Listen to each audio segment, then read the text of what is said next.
ಇನ್ನು ಧರ್ಮಸ್ಥಳದಲ್ಲಿ ನೂರಾರು ಶವ ಹುತ್ತಿಟ್ಟ ಆರೋಪ ಪ್ರಕರಣಕ್ಕೆ ಸಂಬಂಧಪಟ್ಟಂತೆ ಇವತ್ತು ಕೂಡ ಎಸ್ಐಟಿ ಅಧಿಕಾರಿಗಳು ಮಾಸ್ಕ್ ಮ್ಯಾನ್ನ ವಿಚಾರಣೆ ನಡೆಸ್ತಾ ಇದ್ದಾರೆ. ಕಳೆದ 2 ದಿನಗಳಿಂದಲೂ ಕೂಡ ಅನಾಮಿಕ ವ್ಯಕ್ತಿಯ ವಿಚಾರಣೆ ಆಗ್ತಾ ಇದೆ. ಇವತ್ತು ಕೂಡ ವಿಚಾರಣೆ ನಡೀತಾ ಇದೆ. ಮೊನ್ನೆಯೂ ಕೂಡ ವಿಚಾರಣೆ ಆಯಿತು. ನಿನ್ನೆ ಸಾಕ್ಷಿಗಳ ವಿಚಾರಣೆ ನಡೆಸಿದ್ರು ಅಧಿಕಾರಿಗಳು. ಸಾಕ್ಷಿಗಳ ವಿಚಾರಣೆ ನಡೆಸಿದ್ರು.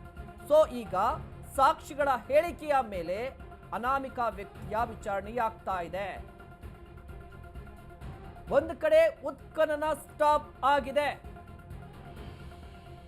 ಆ ಅನಾಮಿಕ ವ್ಯಕ್ತಿ ತೋರಿಸಿದಂತಹ ಸ್ಥಳಗಳಲ್ಲಿ ಸ್ಪಾಟ್ಗಳಲ್ಲಿ ಉತ್ಖನನ ಆಯಿತು. 2 ಕಡೆ ಅಸ್ಥಿ ಸಿಕ್ತು. ಇನ್ನು ಉಳಿದ ಎಲ್ಲಾ ಕಡೆ ಕೂಡ ಮಣ್ಣಿನ ಸ್ಯಾಂಪಲ್ಸ್ ಅನ್ನ ತೆಗೆದುಕೊಳ್ಳಲಾಗಿದೆ. ಒಂದು FSL ವರದಿ ಬರಬೇಕಿದೆ, DNA ವರದಿ ಬರಬೇಕಿದೆ. ಬಟ್ ಇದರ ನಡುವೆ ಈ ಅನಾಮಿಕ ವ್ಯಕ್ತಿಯ ಬಗ್ಗೆನೇ ಒಂದಿಷ್ಟು ಅನುಮಾನಗಳು ವ್ಯಕ್ತವಾಗ್ತಾ ಇತ್ತು.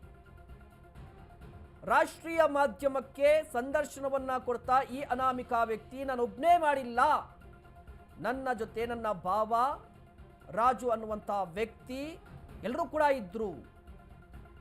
ಸೊ ಹಾಗಾದ್ರೆ ಬೇರೆ ವ್ಯಕ್ತಿಗಳ ಕೂಡ ಅಂದರೆ ಈ ಪ್ರಕರಣಕ್ಕೆ ಸಂಬಂಧಪಟ್ಟಂತೆ ಈತ ಹೇಳಿದಂತಹ ವ್ಯಕ್ತಿಗಳ ವಿಚಾರಣೆ ಕೂಡ ಆಗಿದೆ. ಇದರ ನಡುವೆ ಇನ್ನೇನು ಕೆಲವೇ ಹೊತ್ತಲ್ಲಿ SIT ಕಚೇರಿಗೆ ಪ್ರಣವ್ ಮಹಂತಿ ಅವರು ಹೋಗ್ತಾರೆ.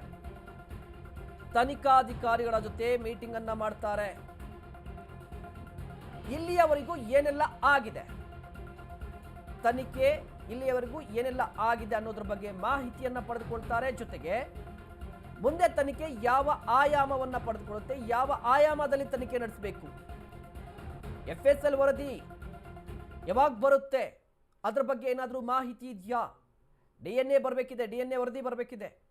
ಸೊ FSL ವರದಿ, DNA ವರದಿ, ಅವುಗಳ ಬಗ್ಗೆ ಮಾಹಿತಿ ಜೊತೆಗೆ ಮುಂದಿನ ತನಿಖೆಯ ಬಗ್ಗೆ ಚರ್ಚೆಯನ್ನು ನಡೆಸ್ತಾರೆ ಪ್ರಣವ್ ಮಹಂತಿ ಅವರು.